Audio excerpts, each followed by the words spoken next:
Yo, what's up mga ka-bad boys? Welcome back again sa ating YouTube channel, Vincent Official TV. So for today's video ay magtrabaho na naman tayo mga ka-bad boys. At yung gagawin nga pala natin ngayon is nag-tiles tayo sa poste or column post at sa mga iba pang itatiles mga ka-bad boys. At dito mga ka-bad boys, inaayos ko muna yung camera.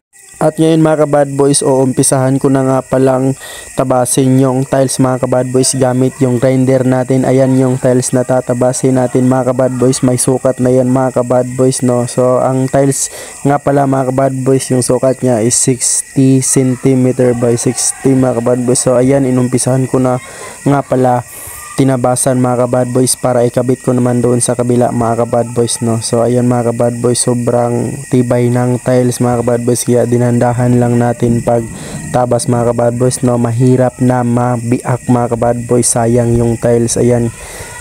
So dito mga ka-bad boys, sobrang tigas talaga niya mga ka-bad boys, no. Ayan, so dinandahan ko lang talaga mga ka-bad boys. So napapansin nyo mga ka-bad boys, yan nga pala yung helper ko mga ka-bad boys, si Buddy mga ka-bad boys. Ayan yung helper ko for today's work.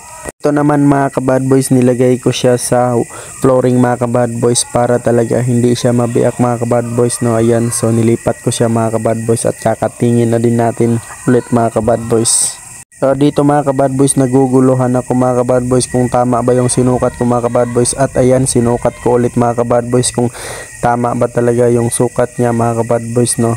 Ayan, sabi ng helper ko tama daw. So ayan mga ka-bad boys, mabuti na yung sigurado mga ka-bad boys, no, para hindi pa ulit-ulit yung sukat at hindi masayang yung tile sa pagtabas mga ka-bad boys, kasi sobrang mahal niyan mga ka-bad boys, no. So ayan, sinukat namin ulit kasama yung helper ko mga ka-bad boys. At dito nga pala mga ka-bad boys, tapos ko na siyang tinabas mga ka-bad boys, no. Ayan, ganyan yung niya mga ka-bad boys, forma niya mga ka-bad boys, no. Ganyan yung style niya mga ka-bad boys, kasi meron kasing railings na tubular mga ka-bad boys, yung size is 2x3, kaya ganyan yung design ng pagtabas natin mga ka-bad boys para saktong sakto talaga pagkabit mga ka-bad boys. Ayan, so sinisigurado ko muna talaga mga ka-bad boys kung kasya na. At ayan mga ka-bad boys, inulit ko muna tabasin mga ka-bad boys para saktong sakto talaga mga ka-bad boys. So mga ka-bad boys, tapos ko na nga palang tabasin mga ka-bad boys, no. Ayan na yung final niya mga ka-bad boys.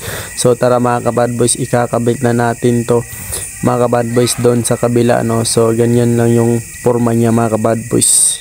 Ganyan lang yung pagtabas ng tiles mga ka-bad boys. Ayan mga ka-bad boys, let's go, ikakabit ko na to sa kabilang poste.